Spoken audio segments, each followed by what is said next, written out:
بسم الله الرحمن الرحيم. لقد جاءكم رسول من أنفسكم عزيز عليه ما عنتم حريص عليكم بالمؤمنين رؤوف رحيم.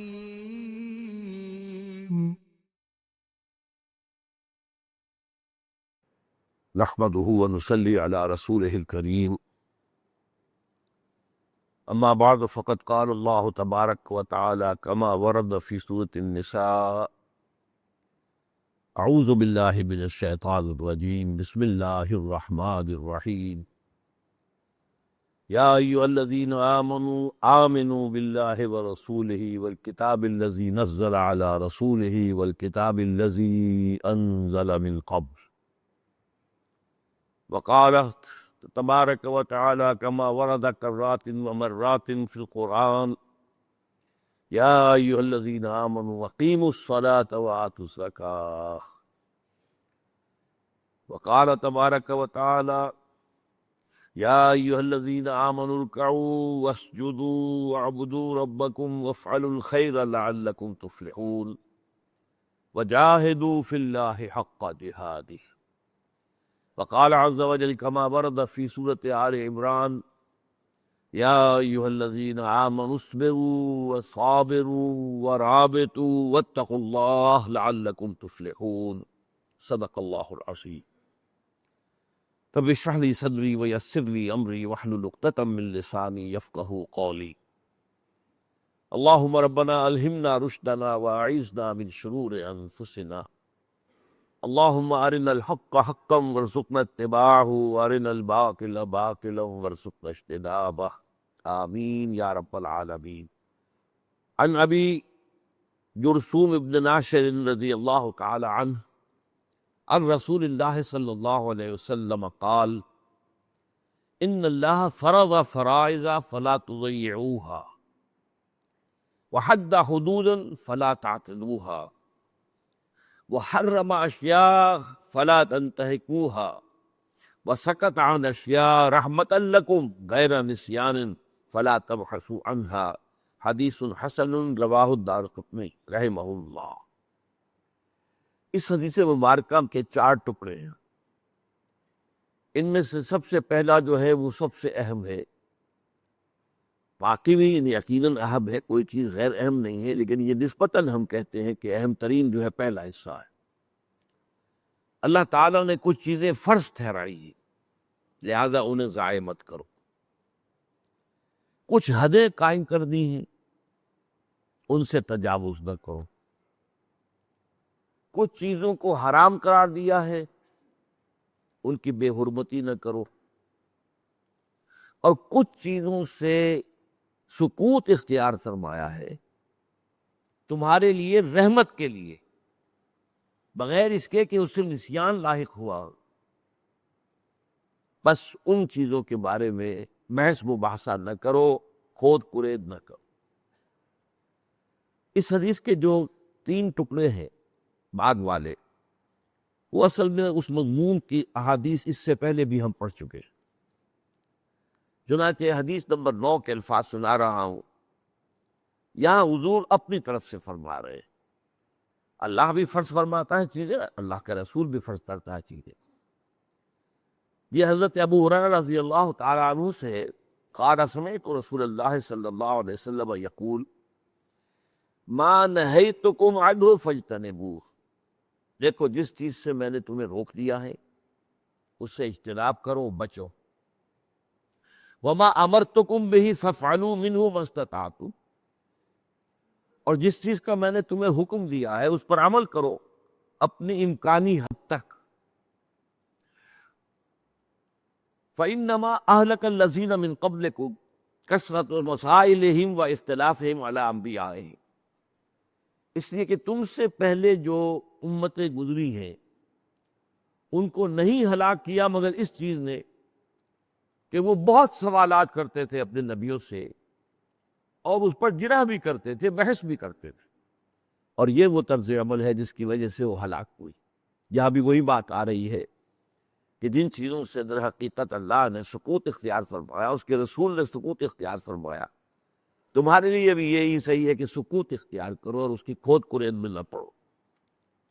اسی طرح کی ایک حدیث، یہ حدیث نمبر 6 ہے، یہ بھی حضرت نعمان بن بشیر سے رضی اللہ تعالی عنہ، قال سمعت رسول اللہ صلی اللہ علیہ وسلم یقول ان الحلال بین والحرام بین وبینہما امور مشتبہات لا يعلمهن كثير من الناس فمن اتقى الشبهات فقد استبرأ لدينه وعرضه ومن وقع في الشبهات وقع في الحرام كالراعي يرعى حول الحمى يوشك أن يرتع فيه ألا وإن لكل ملك حما ألا وإن حمى الله محارمه ألا وإن في الجسد مضغة إذا صلحت صلح الجسد كله وإذا فسدت فسد الجسد كله ألا وهي القلب۔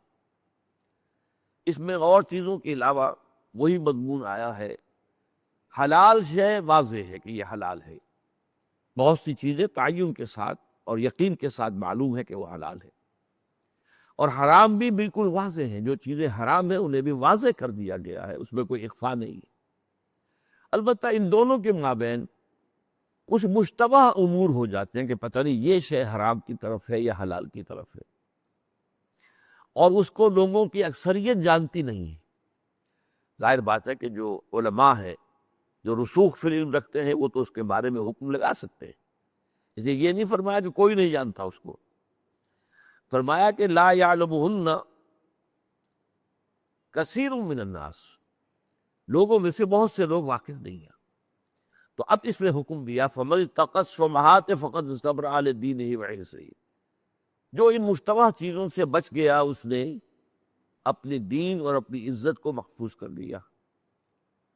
وَمَنْ وَقَعَ فِي الشُّبُهَاتِ وَقَعَ فِي الْحَرَامِ، اور جو ان مشتبہ چیزوں کے اب ملوث ہو گیا تو وہ گناہ میں بھی ملوث ہو جائے گا، حرام میں بھی ملوث ہو جائے گا۔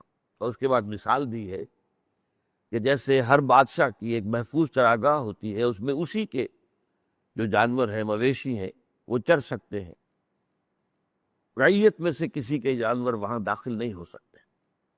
اب اگر کوئی چرواہا جو ہے وہ اپنی بھیڑ بکریوں کے ریوڑ کو اس حما، اس محفوظ چراگاہ کی سرحد تک لے جائے گا تو اندیشہ ہے کہ وہ جو بکریاں یا بھیڑیں ہیں یا اور گائے اور بھینس ہیں، وہ کہیں چھلانگ مار کر اور اس کے اندر داخل ہو جائے، اور جان لو کہ پھر اس کے اندر جو ہے یقیناً اللہ کی طرف سے پکڑ ہو جائے گی۔ تو یہ جو 3 باتیں ہیں، حد حدوداً فلا تعتدوها، وحرم اشیاء فلا تنتهكوها، وسکت عن اشیاء رحمۃ لکم غیر نسیان فلا تبحثوا عنها، یہ تو ان 2 حدیثوں میں بھی آ چکے ہیں۔ صرف ایک بات نوٹ کر لیجئے، یہاں فرمایا حد حدوداً فلا تعتدوها، اللہ نے کچھ حدود قائم کر دیے ہیں، ان سے تجاوز نہ کرو۔ قرآن مجید میں ان حدود اللہ کے بارے میں دوسرا لفظ آتا ہے فلا تقربوها، تلک حدود اللہ فلا تقربوها۔ ایک تو یہ ہے کہ آپ نے وہ جو حد ہے اسے کراس کر لیا اور تجاوز کیا، یہ تو گویا کہ بہت ہی آگے معاملہ بڑھ گیا عصیان میں، معصیت میں، نافرمانی میں۔ اور ایک یہ کہ آپ قریب پہنچ گئے، اس قریب پہنچ جانے میں پھر وہی اندیشہ ہے کہ کہیں آپ جو ہے باقاعدہ حرام کے اندر جو ہے ملوث نہ ہو جائے، اس لیے فرمایا فلا تقربوها۔ اللہ تعالیٰ نے یہ حدود قائم کیے ہیں، یہ جو احکام صوم ہے سورۃ البقرہ میں 23ویں رکوع میں، اس میں آیت نمبر 187 ہے تلک حدود اللہ فلا تقربوها، اس کے قریب بھی نہ پھٹکو۔ آپ کے علم میں ہے کہ یہی لفظ استعمال کیا قرآن نے زنا کے بارے میں، تو فرمایا کہ ولا تقربوا الزنا انہ کان فاحشۃ وساء سبیلا، زنا کے قریب تک مت جاؤ، مت پھٹکو اس کے قریب، اس لیے کہ وہ بہت برا راستہ ہے، بڑی گناہ کی بات ہے۔ اب اس میں احادیث میں آتا ہے کہ زنا جو ہے آنکھوں کا بھی زنا ہے، نامحرم خاتون کو دیکھنا، بار بار دیکھنا، ایک دفعہ نگاہ پڑ گئی وہ معاف ہے، وہ تو غیر اختیاری ہے، لیکن اگر آپ نے پھر دوبارہ مڑ کر دیکھا یہ آپ کا اختیاری ہے، بولے اس پر پکڑے جائیں گے۔ یہ آنکھ کا زنا ہے، کانوں کا زنا ہے، نامحرم عورتوں کی آواز سننا۔ ظاہر بات ہے کہ اللہ تعالیٰ نے یہ صنف نازل جو بنائی ہے اور اس میں جو اٹریکشنز رکھی ہیں مردوں کے لیے، اس کی اپنی حکمت ہے۔ اگر یہ نہ ہوتا تو یہ ہمارا سارا تمدن اور تہذیب کا معاملہ چلتا ہی نہ۔ کون شادی کرتا اور خکھیڑ مول لیتا، کہاں ایک پیٹ پالنا، کہاں 8-10 پیٹ پال لے۔ لیکن یہ تو وہ کہ اتنی اللہ تعالیٰ نے اس کے اندر جو ہے کشش رکھ دی ہے کہ وہ اس کی آواز کے اندر بھی ایک سریلا پن ہوتا ہے۔ تو اسی لیے سورہ احزاب میں حضور کی ازواج مطہرات سے کہا گیا ہے کہ اگر آپ غیر محرم لوگوں سے بات کر رہی ہو، مطلب یہ کہ چاہے پردے کے پیچھے سے بات کر رہی ہیں، وہ حضور نے کوئی شے منگائی ہے گھر سے جا کے لے آنا، اب آپ نے کہا کہ ذرا وہ شے حضور نے فرمائی ہے دے دیجیے مجھے، تو وہاں بھی فرمایا گیا کہ اے نبی کی اور بیوی ہو فلا تخضعن بالقول، ان کے ساتھ گفتگو میں اپنی آواز میں لوچ مت پیدا کرو۔ یہ جو نسوانی آواز کا ایک مسئلہ، تو یہ گویا کہ کانوں کا زنا ہے۔ ہاتھ کا زنا لمس ہے، چھونا۔ اس کے بعد ظاہر بات ہے کہ جو بھی شرمگاہیں ہیں لوگ اس عمل کی تکمیل کرتے ہیں جسے ہم زنا کہتے ہیں، لیکن حدیث نے ان سب کو بھی زنا قرار دیا، زنا العین اور کانوں کا زنا اور ہاتھ کا زنا۔ بہرحال ان تین چیزوں پر تو جیسا کہ میں نے عرض کیا یہ حدیث پہلے بھی آئے ہیں۔ زیادہ جس پر میں زور دینا چاہتا ہوں وہ یہ ہے کہ فرائض کون سے ہیں جو اللہ نے ہمارے اوپر لازم کر دیے، واجب کر۔ اب ان کی فہرست بنائی جائے تو بہت طویل ہو جائے گا۔ جہاں بھی اللہ تعالیٰ کی طرف سے امر کا صیغہ آیا ہے وہ گویا کہ اللہ کی طرف سے اس شے کی فرضیت کا اعلان نہیں۔ چنانچہ میں نے چند آیات آپ کو سنائی، یا ایھا الذین آمنوا آمنوا باللہ ورسولہ، اے ایمان کے دعوے دارو ایمان لاؤ اللہ پر، اس کے رسول پر، جیسا کہ اس کا حق ہے۔ پھر آپ کو معلوم ہے ارکان اسلام میں سے دو جو ہیں ان کا تو بار بار ذکر آتا ہے، اقیموا الصلاۃ وآتوا الزکاۃ، نماز قائم کرو اور زکوٰۃ ادا کرو۔ پھر نماز میں سے خاص نماز کا ذکر ہے جس کے لیے ہم جمع ہیں، اذا نودی للصلاۃ من یوم الجمعۃ فاسعوا الی ذکر اللہ وذروا البیع۔ اسی طریقے سے روزے کے بارے میں فرمایا، شہر رمضان الذی انزل فیہ القرآن ھدی للناس وبینات من الھدی والفرقان فمن شہد منکم الشہر فلیصم۔ جو بھی یہ مہینہ پائے اس میں اس کے روزے رکھے، ہاں اس کے بعد رعایت ہے اگر بیمار ہے یا سفر پر ہے تو قضا کر سکتا ہے لیکن تعداد پوری کرنی ہو۔ وَلِتُكْمِلُوا الْعِدَّةَ وَلِتُكَبِّرُوا اللَّهَ عَلَىٰ مَا هَدَاكُمْ۔ حج کے بارے میں فرمایا، وَلِلَّهِ عَلَى النَّاسِ حِجُّ الْبَيْتِ مَنِ اسْتَطَاعَ إِلَيْهِ سَبِيلًا وَمَنْ كَفَرَ فَإِنَّ اللَّهَ غَنِيٌّ عَنِ الْعَالَمِينَ۔ اللہ کا حق ہے انسانوں پر، اپنے بندوں پر، کہ وہ اس کے گھر کا حج کریں اگر استطاعت رکھتے ہوں سفر۔ لیکن اگر کوئی استطاعت رکھنے کے باوجود نہیں کرے گا تو گویا کہ وہ کفر کا مرتکب ہوگا۔ تو اللہ تعالیٰ کو کوئی پرواہ نہیں ہے ان لوگوں کی کہ جو اس کے احکام کو توڑ رہے ہیں، وہ اللہ کا کچھ بگاڑ نہیں رہے، اپنا بگاڑ رہے ہو۔ اسی طریقے سے اسلام فَلَهُ أَسْلِمُوا وَبَشِّرِ الْمُخْبِتِينَ، اس کے سامنے سر تسلیم خم کر دو اور اے نبی بشارت دے دیجئے ان کو جو اپنے آپ کو جھکا دیتے ہیں اللہ کے ساتھ۔ اسی طریقے سے ادخلوا فی السلم کافہ، اسلام میں داخل ہو جاؤ پورے کے پورے، جزوی نہیں، پورے کے پورے، پورا اسلام اپنے اوپر نافذ کرو۔ اسی طرح فرمایا اطیعوا اللہ واطیعوا الرسول واولی الامر منکم، اطاعت کرو اللہ کی اور اطاعت کرو اس کے رسول کی صلی اللہ علیہ وسلم، اور تم میں سے جو صاحب امر ہو ان کی۔ میں تفصیل میں نہیں چاہ رہا ان آیات کی، میں تو صرف گنوا رہا ہوں۔ اسی طریقے سے فرمایا یا ایھا الذین آمنوا اتقوا اللہ حق تقاتہ، اے اہل ایمان اللہ کا تقوی اختیار کرو جتنا کہ اس کے تقوی کا حق ہے۔ اسی طریقے سے فرمایا فابتغوا عند اللہ الرزق واعبدوہ، رزق مانگو اللہ سے اور اس کی عبادت کرو، اس کی پرستش کرو۔ اسی طریقے سے اے میرے بندو ان ارضی واسعۃ فایایا فاعبدون، میری زمین بہت کشادہ ہے بس میری ہی عبادت کرو۔ اگر کسی ایک جگہ پر ایسا ماحول ہے کہ تم میری عبادت نہیں کر سکتے تو چھوڑ دو اس جگہ کو، میری زمین کشادہ ہے، وہاں سے ہجرت کرو۔ اسی طریقے سے فرمایا کونوا قوامین للہ شہداء بالقسط، اللہ کے لیے مضبوطی کے ساتھ کھڑے ہو جاؤ اور قسط اور عدل اور انصاف کے گواہ بن کر کھڑے ہو جاؤ۔ یہی مضمون ذرا الٹی ترتیب کے ساتھ آیا ہے، یہ تو سورہ نساء کی آیت تھی، اور سورہ مائدہ میں فرمایا یا ایھا الذین آمنوا کونوا قوامین بالقسط شہداء للہ، اے ایمان والو عدل اور انصاف کے علمبردار بن کر کھڑے ہو جاؤ اور اللہ کے حق میں گواہی دینے والے بن جاؤ۔ اسی طرح فرمایا وجاہدوا فی اللہ حق جہادہ، اللہ کی راہ میں جہاد کرو جتنا کہ اس کی جہاد کا حق ہے۔ اور پھر قتال کے بارے میں فرمایا وَقَاتِلُوهُمْ حَتَّى لَا تَكُونَ فِتْنَةٌ وَيَكُونَ الدِّينُ كُلُّهُ لِلَّهِ، جنگ کرو اللہ کے راستے میں یہاں تک کہ فتنہ بالکل فروغ ہو جائے، بغاوت جو ہے اللہ کے خلاف وہ ختم ہو جائے اور دین کل کا کل اللہ کے لیے ہو جائے۔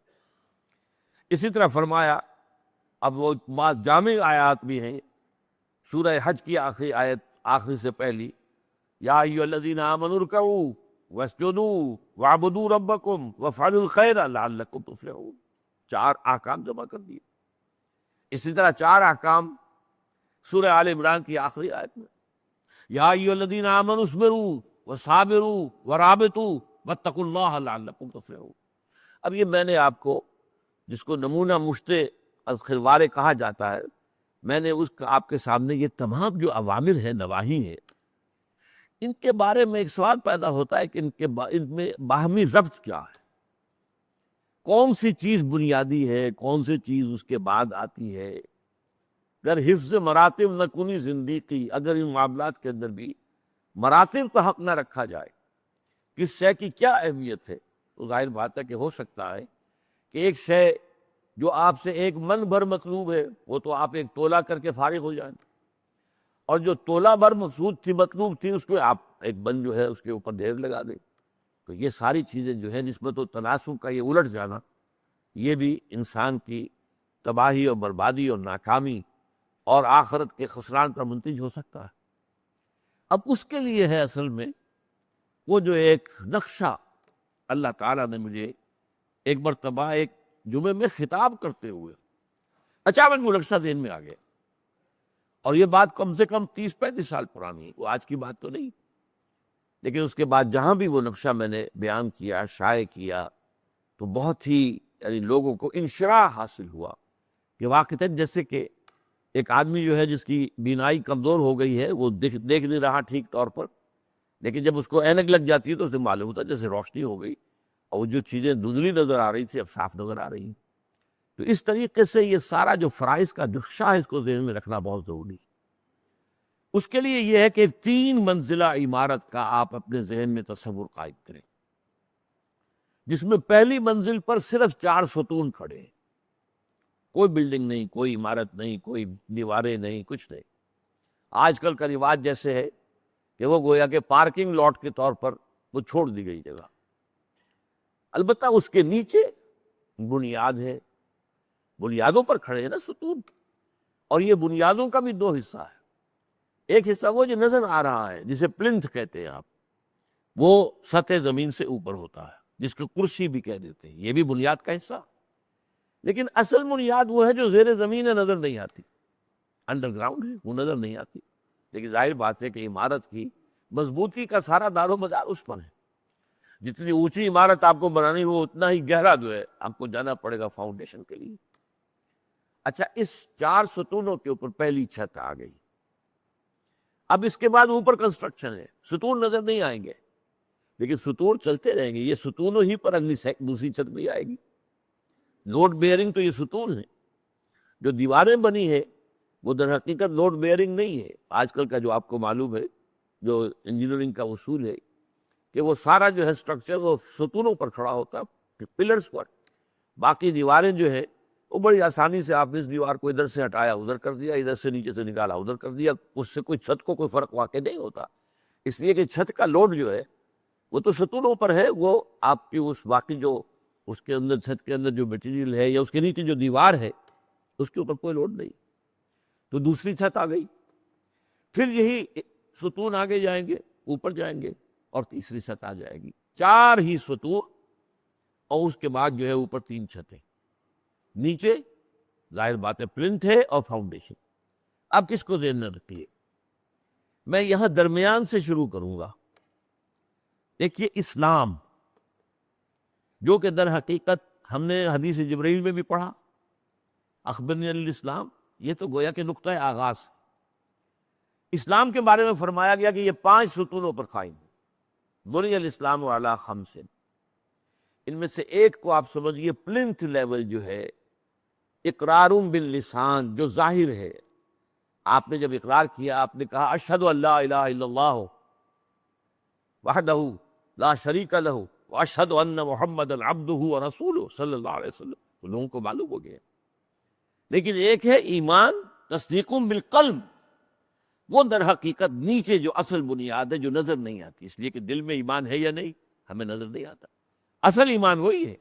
وَلَٰكِنَّ اللَّهَ حَبَّبَ إِلَيْكُمُ الْإِيمَانَ وَزَيَّنَهُ فِي قُلُوبِكُمْ۔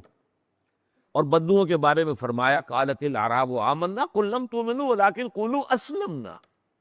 یہ بدو دعویٰ کر رہے ہیں ہم ایمان لے آئے، نبی ان سے کہہ دیجئے تم ایمان ہرگز نہیں لائے ہو، ہاں یوں کہو کہ ہم مسلمان ہو گئے، اسلام لے آئے۔ وَلَمَّا يَدْخُلِ الْإِيمَانُ فِي قُلُوبِكُمْ، ابھی تک ایمان تمہارے دلوں میں داخل نہیں ہوا۔ تو اب یوں سمجھیے نیچے سے ہم چل رہے ہیں، ایمان فی القلب، یقین والا ایمان دل میں، اس کے بعد پلنتھ شہادت ساتھ جو ظاہر ہے، اس کے اوپر 4 ستون جو ہے، یہ 4 عبادات ہیں، نماز، روزہ، حج اور زکوٰۃ۔ یہ 4 ہیں کہ جن کے اوپر اب یہ سارا اوپر کی 3 چھتوں کا لوڈ جو ہے، وہ جو ٹرانسمٹ ہوگا فاؤنڈیشن کو، وہ ان 4 ستونوں سے ہوگا۔ تیسری چھت کا بوجھ بھی اسی کے حوالے سے، دوسری چھت کا بوجھ بھی، پہلی چھت کا بوجھ۔ اچھا، پہلی چھت کیا ہے؟ اب اس کے لیے 4 الفاظ میں چاہتا ہوں آپ نوٹ کریں اچھی طرح۔ اسلام، اسلام کی معنی ٹو سرنڈر، آپ نے سر تسلیم خم کر دیا، جیسے کہ کوئی لڑائی ہو رہی تھی، آپ نے ہتھیار ڈال دیا، بھائی میں نے تو ہتھیار رکھ دیا، یہ ہے اسلام۔ اطاعت، اطیعوا اللہ و اطیعوا الرسول۔ اطاعت میں کیا ہے؟ اپنی دلی مرضی سے کسی کا کہنا ماننا، ایک ہے مجبوری کو ماننا، اسلام تو وہ بھی ہو جائے گا، اپنی جان بچانے کے لیے اسلام کا اعلان کر دینا، جیسا کہ حضرت اسامہ رضی اللہ تعالیٰ عنہ کے ساتھ ہوا تھا۔ ایک جنگ میں دو بدو مقابلہ ہوا ایک مشرک سے، کافر سے۔ اس نے جب دیکھا کہ میری تو اب بس ہو گئی ہے، اب میں کچھ نہیں کر سکتا، مجھے کلمہ پڑھ دیا، اشہد ان لا الہ الا اللہ واشہد ان محمد رسول اللہ۔ تو ظاہر بات ہے کہ اس نے اپنی جان بچانے کے لیے کلمہ پڑھا، لیکن یہ ہمیں حکم یہی ہے کہ تم اس کے بعد تمہاری تلوار آگے نہیں چلنی چاہیے، کلمہ جو ہے بہت بڑی ڈھال ہے۔ لیکن ایک تو ہے مجبوری کو کلمہ پڑھ دینا، ایک ہے دلی آمادگی کے ساتھ اللہ کے اس کے رسول کی اطاعت کرنا۔ تیسرا لفظ کیا ہے؟ تقویٰ، احتیاط کے ساتھ قلم رکھنا، کہیں بھی حدود اللہ پامال نہ ہو جائے، کہیں جو ہے غیر شعوری طور پر بھی ایسا نہ ہو کہ وہ جو ہم نے حدیث کے اندر الفاظ پڑھ لیے، حد حدودا فلا تعتدوها یا فلا تقربوها، تو ہم قریب بھی نہ جائیں، یہ اس کا نام تقویٰ ہے، بچنا۔ اتقوا اللہ، جیسے میں نے آیت آپ کو سنائی، یا ایھا الذین آمنوا اتقوا اللہ حق تقاتہ، اللہ کا تقویٰ اختیار کرو جتنا کہ تقویٰ کا حق ہے۔ اطاعت کے بارے میں آیت سنائی، اطیعوا اللہ و اطیعوا الرسول، تو بے شمار مرتبہ آیا ہے، لیکن یہ سورہ نساء میں اولی الامر منکم بھی شامل کیا گیا۔ نماز روزہ جو آپ کو معلوم ہے کتنی ہی مرتبہ قرآن میں آیا، اقیموا الصلاۃ وآتوا الزکاۃ، اقیموا الصلاۃ وآتوا الزکاۃ، الذین یقیمون الصلاۃ ویؤتون الزکاۃ، یہ چاہے وہ خبریہ انداز میں ہو اور چاہے انشائیہ انداز میں، امر کے ساتھ بے شمار مرتبہ آیا۔ تو اب میں پہلی چھت بیان کر رہا تھا، اسلام یعنی سرنڈر کر دینا، اطاعت دلی آمادگی سے حکم ماننا، تقویٰ پوری احتیاط ملحوظ رکھنا کہ کہیں قدم جو ہے حدود اللہ سے تجاوز نہ کر جائے، بلکہ کچھ فاصلے پر رہنا، احتیاط کا تقاضا یہ ہے۔ ان سب کو جمع کیجئے تو ایک لفظ بنتا ہے عبادت، ہم تن ہم وقت ہم وجوہ، اللہ کی بندگی اور اطاعت، اس کی محبت کے جذبے سے سرشار ہو کر، یعنی اسلام، پھر اطاعت، پھر تقویٰ اور پھر عبادت۔ یہ ہے در حقیقت پہلی چھت کے لیے 4 اصطلاحات۔ بہت قریب قریب ہے، لیکن یہ کہ چاروں اصطلاحات کو ذہن میں رکھیے۔ قرآن مجید کی اصطلاحات سے واقفیت جو ہے وہ کلید ہے اس کے مضامین اور اس کے حکمتوں کو سمجھنے اور جاننے کی۔ اب چلیے، اب اوپر چل رہے ہیں ستون، دوسری چھت میں انہی ستونوں پر قائم ہے۔ یہ نماز، روزہ، حج اور زکوٰۃ یہ تو ستون ہے پورے کے پورے دین کے لیے، اور یہ در حقیقت سب سے پہلے تو اسلام کے ستون ہیں۔ یہ عبادت کے لیے یہ عبادات فرض کر دی گئی۔ عبادت تو ہے ہمہ تن، ہمہ وقت، ہمہ وجوہ، اللہ کی اطاعت، اس کی محبت کے جذبے سے سرشار ہوگا، یہ عبادت ہے۔ اس عبادت کے لیے یہ ستون ہے، یہ عبادات ہے۔ اکثر و بیشتر لوگ عبادت اسی کو سمجھ بیٹھتے ہیں۔ اس پر تو میں تفصیل سے گفتگو کر چکا ہوں پہلے کہ عبادت جو ہے وہ عبادت ہے ہمہ تن، پوری زندگی۔ وما خلقت الجن والانس الا لیعبدون، میں نے جنوں اور انسانوں کو پیدا نہیں کیا مگر صرف اس لیے کہ میری اطاعت کرے، میری عبادت کرے۔ تو کیا نماز آپ 24 گھنٹے پڑھتے ہیں؟ کیا روزہ آپ روزانہ رکھتے ہیں؟ اس میں تو ظاہر بات ہے کہ یہ تو عبادات ہیں۔ یہ جیسے کہ شامیانے کے 4 بانس لگے ہوئے، اس کے اوپر شامیانہ کھڑا ہوا، تو یہ 4 جو ہیں یہ ستون ہیں جن کے اوپر عبادت کی جو ہے چھت پڑی ہوئی۔ اب اوپر چلیں گے، دوسری چھت جو آئی وہ کیا ہے؟ اب اس کے لیے بھی 4 الفاظ نوٹ کیجیے۔ تبلیغ، اللہ کے دین کی تبلیغ، اللہ کی کتاب کی تبلیغ۔ یا ایھا النبی بلغ ما انزل الیک من ربک وَإِن لَمْ تَفْعَلْ فَمَا بَلَّغْتَ رِسَالَتَهُ۔ دیکھیے انداز کے اندر اللہ تعالیٰ کی طرف سے، اے نبی، اے رسول، یا ایھا الرسول بلغ ما انزل الیک من ربک، جو بھی کچھ چیز آپ پر نازل کی گئی ہے آپ کے رب کی طرف سے اسے پہنچا دیجیے۔ اس میں کوئی کتمان نہیں کرنا ہے، اس میں سے یہ نہیں کہ خود چوائس کر لیں کہ یہ بات تو پہنچا دوں اور یہ نہ پہنچاؤں، نہیں۔ بلغ ما انزل الیک من ربک، جو بھی کچھ نازل کیا گیا پہنچا دیجیے۔ حضور نے وہ آیتیں بھی پہنچائی ہیں جن پر کہ بظاہر الفاظ اللہ تعالیٰ کی طرف سے عتاب ہوا ہے، گرفت ہوئی ہے، یہ آپ نے کیوں کیا؟ آپ کو اللہ تعالیٰ معاف کرے، آپ نے یہ کیوں کیا؟ آپ نے لم تحرم ما احل اللہ لک، کیوں آپ حرام کرتے ہیں اپنے اوپر جو وہ شے جو اللہ نے حلال کی ہے؟ یہ آپ کیوں کر رہے ہیں؟ عبس وتولی جاءہ الاعمی، یہ تو تیوری پر بل پڑ گئے ان کی، اور انہوں نے رخ موڑ لیا اس لیے کہ ایک نابینا آیا تھا ان کے پاس۔ تو اس کے اندر آپ دیکھیں، اس کے لیے پھر کہتے حضور نے خود فرمایا، یہ عبداللہ ابن ام مکتوم کے بارے میں آیا تھا اتنی، وہ نابینا تھے، وہ آئے اور وہ انہیں معلوم نہیں تھا کہ اس وقت جو ہے قریش کے بڑے بڑے سردار بیٹھے ہوئے حضور کے پاس، حضور انہیں تبلیغ کر رہے ہیں۔ وہ اپنی ذاتی منفعت کے لیے تو نہیں کر رہے، وہ مسلمانوں ہی کی بھلائی کے لیے۔ اگر یہ بڑے لوگ ایمان لے آئیں تو جو ستائے جا رہے ہیں بیچارے مسلمان، غریب، غلام، نوجوان، ان کو کچھ نہ کچھ ریلیف ملے گا کہ بڑے لوگ جو آ گئے، جیسے حضرت عمر آئے، حضرت حمزہ آئے، تو کچھ نہ کچھ ریلیف تو ملا۔ لیکن ان کو کیا پتا تھا ابن ام مکتوم کا؟ وہ بار بار حضور کو اپنی طرف متوجہ کر رہے ہیں، حضور ان سے گفتگو کر رہے ہیں، تو ناگواری کا احساس ہو گیا جس سے ماتھے پر بل پڑ گئے۔ عبسا وتولی، اور رخ آپ نے پھیر لیا۔ ان جاءہ الاعمی وما یدریک لعلہ یزکی، آپ کو کیا معلوم شاید کہ وہ تزکیہ حاصل کرتا آپ کی گفتگو سے، جو آیا تھا تعلیم بن کر، اور یذکر فتنفعہ الذکریٰ، یا وہ ذکر حاصل کر لیتا، یاد دہانی، اور اس سے ذکر جو ہے نفع پہنچاتا۔ اما من استغنی فانت لہ تصدی، جو آپ سے استغنا برت رہے، آپ کی بات نہیں سن رہے، بے پرواہی کر رہے، آپ ان کے پیچھے پڑے ہوئے۔ واما من جاءک یسعی وہو یخشی فانت عنہ تلہی، اور جو خود آپ کے پاس آیا ہے چل کر، اور اس کے دل میں اللہ کی خشیت بھی ہے، اس کی طرف سے آپ بے اعتنائی برت رہے، یہ چیزیں بھی اللہ کے رسول نے پہنچا دی۔ اس کے بعد ہوتا کیا تھا، جب عبداللہ ابن ام مکتوم جب بھی آتے تھے تو آپ کہتے تھے مرحبا بالذی عاتبنی اللہ فیہ، مرحبا اس شخص کے لیے جس کے بارے میں اللہ نے مجھ پر عتاب فرمایا۔ یہ لفظ عتاب خود حضور نے اپنے لیے استعمال فرمایا۔ بہرحال یہ ہے تبلیغ۔ دوسرا لفظ دعوت۔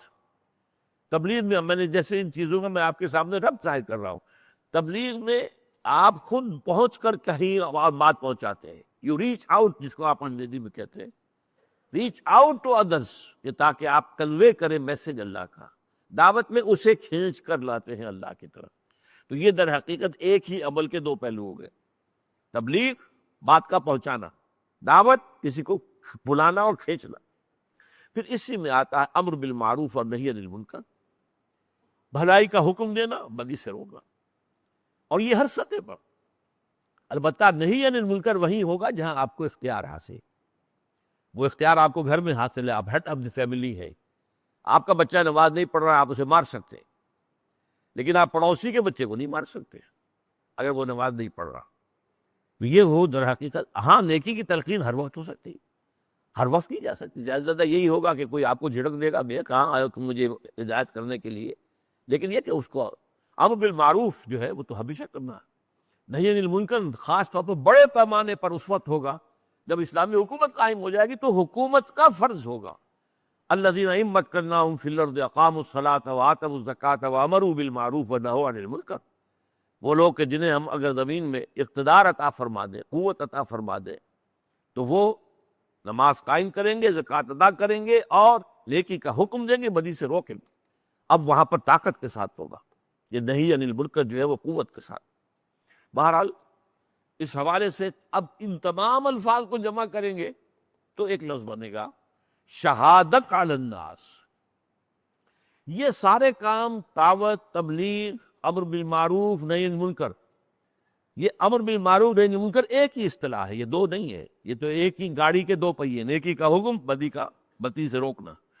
چنانچہ قرآن مجید میں 10 مرتبہ یہ اسی طریقے سے جڑے ہوئے آئے، تفصیل میں جانے کا موقع نہیں ہے، اس لیے میں نے 3 گنا ہے: تبلیغ، دعوت، امر بالمعروف، نہی عن المنکر۔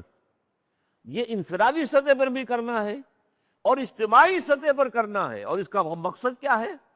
تاکہ لوگوں پر اللہ کی طرف سے حجت قائم ہو جائے کہ وہ قیامت کے دن یہ پلی نہ لے سکیں کہ اللہ ہمیں تو تیرا پیغام کسی نے پہنچایا ہی نہیں، ہم سے مواخذہ کیسا، ہم سے محاسبہ کس بات کا؟ لیکن یہ فرض ہوتا ہے انبیاء کا، رسولوں کا، وہ کس لیے بھیجے جاتے؟ تاکہ لوگوں پر حجت قائم کر دے۔ رسلا مبشرین و منذرین لئلا یکون علی الناس لئلا یکون للناس علی اللہ حجت بعد الرسل وکان اللہ عزیزا حکیما۔ ہم نے اپنے رسولوں کو بھیجا ہے مبشر بنا کر، بشارت دینے والے، جو سیدھے راستے پر آ جائیں ان کے لیے بشارت ہے، روح و ریحان و جنات النعیم، اور خبردار کرنے والے، ڈرانے والے جہنم سے، اگر غلط راستے پر چلو گے جہنم میں جھونک دیے جاؤ گے۔ لئلا یکون للناس علی اللہ حجت بعد الرسل، کہ رسولوں کے بعد لوگوں کے پاس کوئی حجت، دلیل باقی نہ رہے، کوئی عذر باقی نہ رہے اپنی غلط روی کا، اپنے کفر کا، بعد الرسل، رسولوں کے بعد، رسولوں کے آنے کے بعد۔ تو یہ ہے در حقیقت یہ مقصد بحیثیت مجموعی امت کو پورا کرنا ہے، پوری نوع انسانی پر، اور امت چونکہ اس میں کوتاہی کی ہے اس نے صدیوں سے، لہذا اللہ کی ایک سزا کی گرفت میں ہے۔ میری ایک کتاب ہے سابقہ اور موجودہ مسلمان امتوں کا ماضی، حال اور مستقبل۔ سابقہ امت مسلمہ یہود، ان کے بارے میں ہمیں معلوم ہے کیسے کیسے عذاب ان پر آئے، اللہ کے کیوں آئے، حالانکہ 2 دفعہ تو صرف سورہ بقرہ میں کہا گیا ہے کہ انی فضلتکم علی العالمین، یا بنی اسرائیل اذکروا نعمتی التی انعمت علیکم وانی فضلتکم علی العالمین۔ اے بنی اسرائیل، یاد کرو میرے انعام و احسان کو جو تم پر ہوا، اور میں نے تو تمہیں تمام جہان والوں پر فضیلت دی تھی، لیکن تمہارے کرتوت یہ تھے، تم نے پھر یہ کیا ہے، تم نے جو ہے ہماری کتاب کو اپنی پیٹھ کے پیچھے ڈال دیا ہے۔ نبذ فریق من الذین اوتوا الکتاب کتاب اللہ وراء ظہورہم، اب اس کی سزا ہے۔ کبھی اسیرینز کے ہاتھوں ان کی جو ہے وہ قتل عام ہوا، سیکرس ہوئے ہیں، کبھی نیبوکڈنیزر کے ہاتھوں جو بیبیلونیا کا، عراق کا بادشاہ تھا، کبھی یونانیوں کے ہاتھوں اسکندر اور اس کا جو سپہ سالار تھا سلیوکس، کبھی یونانی، کبھی پھر اس کے بعد رومیوں کے ہاتھوں سیزر اور اس کے تمام جو جانشین تھے، کبھی اس کے بعد آپ کو معلوم ہے پچھلی صدی میں جرمنوں کے ہاتھوں۔ تو یہ عذاب کیوں آئے؟ اسی لیے کہ انہوں نے بحیثیت امت مسلمہ اپنا فرض انجام نہیں دیا۔ نیکوکار تو ہوں گے کچھ نہ کچھ ان میں یقیناً، وہ تو خود قرآن مجید جو ہے حضور کے زمانے کے یہودیوں کے بارے میں بھی فرماتا ہے کہ لیسو سوا، یہ سب برابر نہیں ہے، ان میں کچھ ایسے لوگ بھی ہیں جو راتوں کو کھڑے رہتے ہیں اللہ تعالیٰ کے حضور میں، ان میں ایسے لوگ بھی ہیں کہ اگر ان کے پاس ڈھیروں سونا رکھوا دو تو یہ خیانت نہیں کریں گے، تمہیں جو کا تو واپس کر دیں گے، لیکن ان میں پھر ایسے بھی ہیں کہ 1 دینار بھی رکھوا دو گے تو واپس نہیں کریں گے، الا ما دمت علیہ قائما، جب کسی قوم کی اکثریت اس طرح کی ہو جائے تو پھر عذاب آتا ہے. پھر اس عذاب کے اندر جیسے آپ کہتے ہیں کہ گیہوں کے ساتھ گھن بھی پستا ہے، پھر وہ لوگ جو ہیں ان میں سے صرف وہ بچائے جاتے ہیں جو امر بالمعروف اور نہی عن المنکر کرتے رہے. اگر روکتے رہے اپنی امکانی حد تک اللہ انہیں بچا لے گا، خود رکے رہے اور دوسروں کو روکتے رہے. البتہ جو لوگ صرف رکے خود دوسروں کو نہیں روکا، وہ عذاب کے اندر ساتھ ہی وہ گھن کی طرح پس جائے. واتقوا فتنة لا تصيبن الذين ظلموا منكم خاصة، ڈرو اس عذاب الہی سے جو تم میں سے صرف ان کو اپنی لپیٹ میں نہیں لے گا کہ جنہوں نے جرائم کیے یا گناہ کیے، بلکہ وہ بے گناہ بھی جو خاموش رہے، جنہوں نے تبلیغ نہیں کی، جنہوں نے دعوت نہیں دی، جنہوں نے روکا نہیں اپنی حد امکان تک، ظاہر بات ہے وہ بھی مجرم شمار ہو گئے. تو یہ شہادت علی الناس کو پہلی چھت کا میں نے کہا تھا اسلام، اطاعت، تقوی، عبادت، یہ جامع ترین اصطلاح. دوسری تبلیغ، دعوت، امر بالمعروف نہی عن المنکر، اور شہادت علی الناس. اب آیا تیسری منزل، اب جگر تھام کے بیٹھو میری باری آئی، سب سے مشکل مقام، اس دین کو قائم کرنے کی جد و جہد. ایک نظام ہے یہ صرف کوئی عقیدہ نہیں ہے، نرا عقیدہ جیسے عیسائیت نرا عقیدہ، کچھ نہیں اس میں، شریعت بھی نہیں ہے، نہ کوئی شے حلال ہے نہ کوئی شے حرام ہے، کچھ بھی نہیں. حضرت عیسیٰ یہ کہہ کر گئے تھے کہ شریعت موسوی تم پر لاگو رہے گی، سینٹ پال نے اس کو ایبروگیٹ کر دیا، نہیں شریعت ہم پر نہیں ہے، بات ختم. اب شریعت ہی نہیں، ایک ایسا مذہب ہے جس میں کہ شریعت ہی نہیں. بہرحال وہ مذہب ہے، عقیدہ تو ہے، حضرت مسیح کو خدا کا بیٹا مان لو، اپنے دل کے اندر اس کے اوپر یقین کر لو، بس تمہارے اگلے پچھلے سارے گناہ معاف. مسیح سولی پر چڑھ کر تمہاری طرف سے کفارہ پہلے دے چکا ہوں، جو بھی اس کو مان لے گا اس کی طرف سے کفارہ مسیح نے اپنی قربانی پیش کر کے دے دیا. انا للہ و انا الیہ راجعون. قرآن تو یہ کہتا ہے کہ لا تزر وازرۃ وزر اخری، کوئی کسی کا کفارہ کیسے بن جائے گا؟ کوئی نہیں ہے اٹھانے والی کسی دوسری کی، کوئی جان نہیں ہے جو دوسری کسی جان کا بوجھ اٹھائے. بہرحال پھر یہ کہ بعض مذاہب کے اندر ٹھیک ہے عقیدہ بھی ہے، کچھ عبادات بھی، پوجا پاٹ بھی ہے، اس سے آگے کوئی نظام نہیں ہے، نہ سیاسی نظام ہے، نہ معاشی نظام ہے، نہ معاشرتی نظام ہے، نہ فوجداری قانون ہے، نہ کوئی سول جو ہے قانون ہے، دیوانی قانون ہے، نہ کوئی قانون شہادت ہے، نہ کوئی قانون جو آئلی قوانین ہے، کچھ بھی نہیں. اسلام وہ نہیں ہے. اسلام میں عقائد ہیں، ایمانیات، عبادات ہیں، نماز، روزہ، حج، زکوٰۃ، اور پھر اس میں کچھ رسومات بھی ہے. بچہ پیدا ہوگا تو کیا کریں گے؟ عقیقہ کرائیں گے نا. اسی طریقے سے کوئی فوت ہوگا تو کیا کریں گے؟ جلائیں گے تو نہیں، اس کو تجہیز و تکفین کریں گے اور اس کی نماز جنازہ پڑھیں گے. یہ رسومات ہے. اس کے بعد اس کا ایک سیاسی نظام ہے، اللہ کی حاکمیت، اللہ کا قانون بالا تر، لتکون کلمۃ اللہ ہی العلیٰ، تاکہ اللہ کی بات ہی سب سے اونچی ہو جائے. اس کے لیے جان جوکھوں کا کام ہے. یہ چوٹی ہے، یہ بلند ترین منزل ہے. اب اس کے اندر بھی کیا ہے، الفاظ کیا ہے نوٹ کیجئے. دو اہم اصطلاحات جو مکی قرآن میں آئی ہیں. ایک ہے تکبیر رب، رب کو بڑا کرو. رب تو بڑا ہے، کیا بڑا کریں گے ہم؟ نہیں، اس کی بڑائی نہیں مانی جا رہی. کہاں مانی جا رہی؟ اس کا قانون کہاں نافذ کیا گیا؟ اس کے احکام کے مطابق کہاں فیصلے ہو رہے؟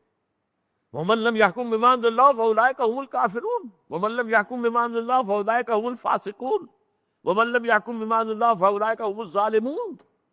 وہ تو نام نہاد مسلمان ہیں، نماز روزے کی حد تک تو ہیں، انہوں نے اسلام کو صرف مذہب تو سمجھا ہے، لیکن یہ ہے کہ وہ دین کہاں ہے؟ دین دکھاؤ کہاں ہے؟ آج پوری زمین پہ ہم نہیں دکھا سکتے کہ یہ زمین کا خطہ ایسا ہے کہ یہاں پہ اللہ کا پورا دین قائم. تو پہلی چیز ہے تکبیر ربک فکبر. اب پہلی یوں سمجھیے بالکل ابتدائی وحیوں میں سے، یا ایھا المدثر قم فانذر وربک فکبر. اے لحاف میں لپٹ کر لیٹنے والے، کھڑے ہو جاؤ، کمر کس لو. اب تمہاری جد و جہد کا وقت آ گیا ہے. اب تمہیں کیا کرنا ہے؟ انذار سے لوگوں کو ڈراؤ، آخرت سے، محاسبہ اخروی سے، قیامت کے دن کے محاسبے سے خبردار کر دو انہیں، اور اپنے رب کی تکبیر کرو. تکبیر کہو نہیں، صرف کرو. ہم نے سمجھا تکبیر کے معنی کیا؟ اللہ کو بڑا کہنا، اللہ اکبر. لیکن تکبیر کے معنی تو یہ نہیں ہے.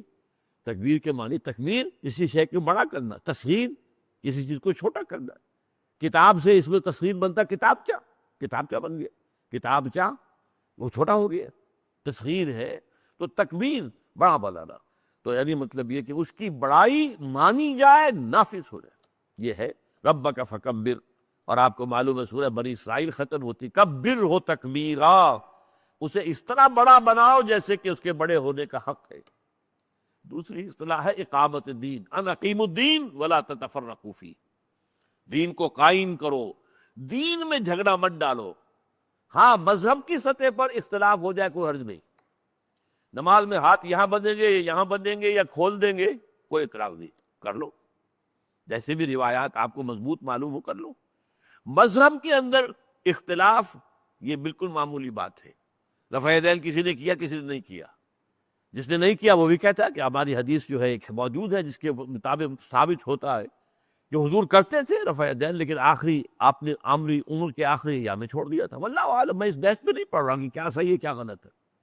مذہب کی سطح پر کوئی اختلاف ہو جائے تو وہ قابل قبول ہے، دین کے معاملے میں اختلاف کیسے ہوگا؟ اللہ کی اطاعت ہے، کیا اختلاف اس میں کریں گے آپ؟ اللہ کی اطاعت، اللہ کا قانون، اللہ کی حدود نافذ کرو، اس میں اختلاف ہے۔ وَلَا تَتَفَرَّقُوا فِيهِ شَرَعَ لَكُم مِّنَ الدِّينِ مَا وَصَّىٰ بِهِ نُوحٌ وَالَّذِي أَوْحَيْنَا إِلَيْكَ وَمَا وَصَّيْنَا بِهِ إِبْرَاهِيمَ وَمُوسَىٰ وَعِيسَىٰ أَنْ أَقِيمُوا الدِّينَ وَلَا تَتَفَرَّقُوا فِيهِ۔ یہ نوح کا، ابراہیم کا، موسیٰ کا، عیسیٰ کا اور اے محمد آپ کا دین ایک ہے، شریعتیں مختلف ہیں۔ وَلِكُلٍّ جَعَلْنَا مِنْكُمْ شِرْعَةً وَمِنْهَاجًا، ہم نے ہر ایک کے لیے تم میں سے ایک شریعت علیحدہ دی ہے، شریعت موسوی اور شریعت محمدی میں فرق ہے۔ منہاج، منہج عمل، یہ بھی مختلف ہے، حضرت ابراہیم کا کچھ اور ہے، حضرت موسیٰ کا کچھ اور ہے، حضرت عیسیٰ کا کچھ اور ہے۔ ہمارے لیے لازم ہے منہج نبوی، اس کو اختیار کرنا ہمارے لیے۔ بہرحال اس کے لیے ایک آیا تکبیر رب، دوسرا اقامت الدین، اور پھر دو اصطلاحات آئی ہیں مدنی قرآن میں 3 مرتبہ، هو الذی ارسل رسولہ بالہدی ودین الحق لیظہرہ علی الدین کلہ، دین کو پورے نظام پر غالب کر دینا، سیاسی نظام پر بھی اللہ کا دین، معاشی نظام پر بھی اللہ کا دین، سود حرام اریڈیکیٹڈ، ختم کرو اس کو، استحصال کرو اس کو، جڑ پھیر کر پھینک دو اس کی، جوا ہرگز نہیں، جو چیزیں بھی ہیں، فحاشی کو ذریعہ بنانا کمائی کا غلط، منشیات کو ذریعہ بنانا کمائی کا غلط، یہ جو ہے بے حیائی کو پھیلا کر اور اس کمائی کرنا، ہر شے کے اشتہار کے ساتھ عورت کی تصویر بنی ہوئی ہے، کاہے کے لیے بھائی؟ یہ کس لیے ہے؟ اخبارات جو ہیں شائع ہو رہے ہیں پوری دنیا میں، سوائے میرے علم کی حد تک ترکی اور پاکستان کے، کہیں بھی روزانہ اخبار جو ہوتے ہیں ان میں کبھی کلر پکچرز نہیں آتے۔ جو ڈیلی نیوز پیپر خرید رہا ہے وہ تو خرید رہا ہے اخبار کے لیے، خبروں کے لیے، وہاں خامخواہ جو ہے یہ موسم گرما کا انداز ہے اور یہ موسم سرما کا انداز ہے اور یہ بہار کے انداز ہے اور یہ فلاں کے انداز ہے، اور تصویر، یہ تمام چیزیں جو ہے اس نظام جو ہے معیشت کا اس کو نافذ کرو، تمام قوانین اللہ کے نافذ کرو۔ اس کے لیے یہ ہے لیظہرہ علی الدین کلہ، تاکہ غالب کرے۔ اور ایک اور جامع ترین اصطلاح ہے، یہ سورہ انفال میں آئی ہے، یہ تو 3 دفعہ ہے، آپ کو معلوم ہے، بارہا میں نے بتایا آپ کو، یہ آیت جو ہے حضور کے لیے خاص طور پر جو ہے هو الذی ارسل رسولہ بالہدی ودین الحق لیظہرہ علی الدین کلہ، 3 دفعہ آئی، 3 دفعہ۔ البتہ یہ ہے کہ ایک ہے قتال کی آیت، یہ سب سے چوٹی کی بات ہے، جہاد کی چوٹی قتال ہے، یہ ہم پڑھ چکے ہیں، ضرورت و سنام منہ الجہاد فی سبیل اللہ، قتال جو ہے، فرمایا وقاتلوہم حتی لا تکون فتنۃ ویکون الدین کلہ للہ، اب ان سے، مشرکین سے، کفار سے جنگ کرو اور جنگ جاری رکھو جہاں تک کہ فساد اور فتنہ اور بغاوت فروغ ہو جائے، بالکل اللہ کے خلاف بغاوت ہے، یہ فروغ ہو جائے اور دین نظام پورا کا پورا اللہ کے حکم کے تابع ہو جائے۔ یہ ہے آخری منزل۔ تو 3 منزلوں میں سے اب ایک بات صرف نوٹ کر لیجئے، سب سے اہم پہلی منزل ہے، سب سے بلند تیسری منزل ہے۔ اہم کیوں ہے پہلی منزل؟ اس لیے کہ پہلی ہوگی تو دوسری بنے گی، دوسری ہوگی تو تیسری بنے گی، لیکن بلند ترین اقامت دین، تکبیر رب، لتکون کلمۃ اللہ العلیٰ۔ لِيُظْهِرَهُ عَلَى الدِّينِ كُلِّهِ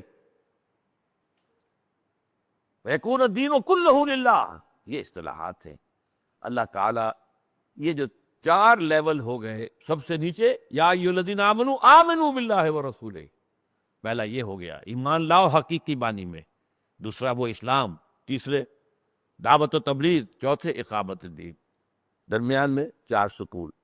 اللہ تعالی ہمیں دین کا صحیح فہم اور اس کے مختلف اجزاء کا جو باہمی ربط اور تعلق ہے اس کو سمجھنے کی توفیق عطا فرمائے اور اس کے مطابق اپنے فرائض ادا کرنے کی توفیق عطا فرمائے۔ بارک اللہ لی ولکم فی القرآن العظیم ونفعنی وإیاکم بالآیات والذکر الحکیم۔